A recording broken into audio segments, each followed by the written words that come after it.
mais juillet eza mois ya basango malamu pour na Congo basango malamu pour na badongolo misu ndenge zo beta bon justice zo landa bon la justice divine. Ya moi si j'espère muto balai na monde à ténèbres ya makio na mito yo zalaka. Alors que foot à 3 ans kuna à cause j'ai étudié en Belgique nanani nanana ma fiante j'ai un passeport ceux qui belge exactement vous moi il est rattrapé wendiko bateau finga ka longueur de journée mais surtout beti réseaux sociaux bolumbu nyonyo ça na ba kokolo no ba kokuta nkangwa makele l'agitation mama Denise preda bana misala mais bana misala na mboka la yo skoza mwana musala ta ko se retrouver mwana musala na Rwanda mboke zanga bomem ka kunza kikali ya kitoko kuna ba crispé elengo zo kana Congo ko na Rwanda ezate ko kololo 3 ans nzamba apena nzamba yo ka ba lo sambwa yo bat ba chela ba mabolongo na seso yebi tele ko rattraper ya 2014 moi no za no minya boza na tangela bino erwa ya ko mata attention na osunga ba mo bananga ba yebela ka déjà ndeza boyo ki déjà ndé RDC a okende kuna comme membre non permanent oko yo kabino boko tala ba Congo na ba prison keno saka prison poto pour nous za no moi bien ke ka Liège ba zo zelo na Belgique nini babe na atambula pena kombo di social mobalo pe yo kaka mobalo wa fundio mukendi Denise condamné à Liège pour enlèvement ya ban sera na social hypothèque kana me ba sale boulot wana on grenier en mettre ya tombe semno chaque chose à sa fin en fait. Chaque chose a une fin.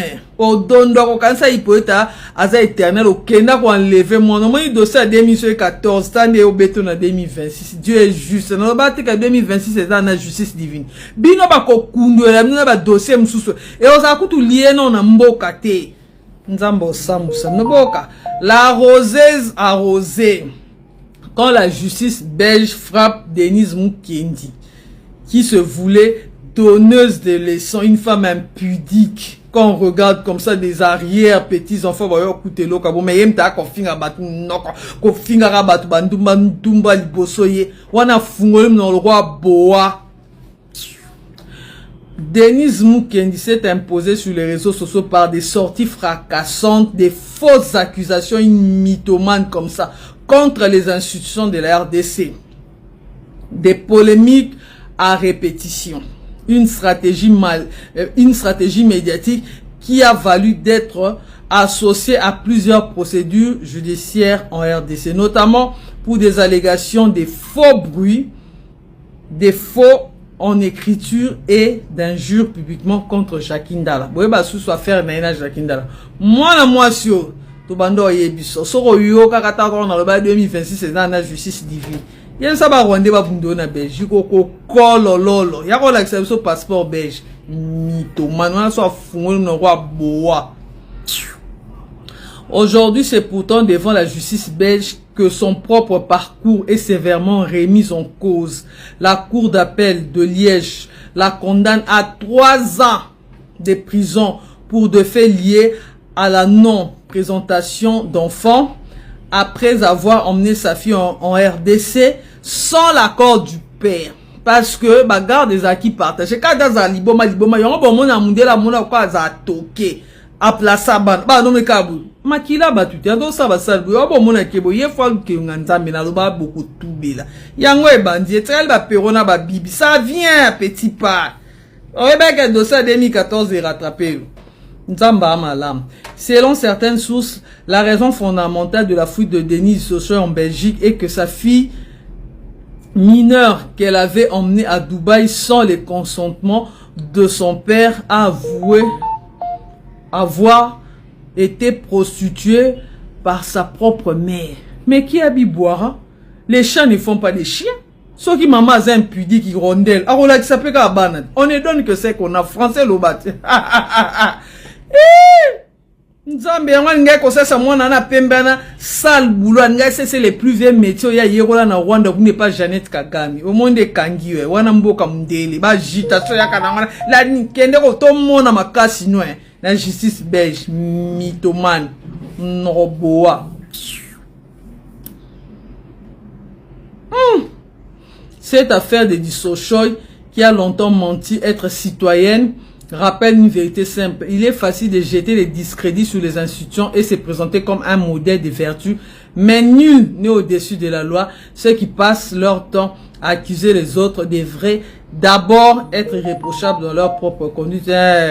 Jésus à l'obat, avant d'enlever la paille, enlève la poutre. Tu as la poutre dans tous tes désirs. Oh, il y a une agitation. Des games. Poussière. Moi, je vais dire que commission penda gamon vert. On dit gamon vert wana. On va le en anglais wana. On ne pas des gamon vert. Au silipil. Bois. À force de vouloir salir les institutions, on finit parfois par voir sa propre crédibilité s'effondrer. Les campagnes de dénigrement, les polémiques permanentes et les accusations sont retenues, ne remplacent ni le preuve ni le respect de la justice. La liberté d'expression est un droit, mais elle ne dispense personne de répondre de ses actes devant les tribunaux. Cette condamnation de Denis Mukendi par la justice belge rappelle que, dans un état de droit, ce ne sont ni les nombres d'abonnés, ni les bruits médiatiques qui rendent la justice, mais les décisions des juridictions compétentes. Au la justice à Congo est à ma bête. Femme impudique, criminelle sanguinaire, 2026, beaucoup là. Ayawa. Ah, on te pose président Félix na photo mona madame Lisette Omonier. Yo bat ba chela ba mabolongo na se. Wapi mono lo ba itina salama bota. Wapi ndoki ya mwasi, une sorcière, elle est là pour chercher à détruire. Tellement il y a qui ndoki na bo. Mwana azamu na moko yebi makambo mibali depuis bo mwana classe en otanga na Belgique quoi. Wapi diplôme belge. To soula. Soit disant biso bana misala.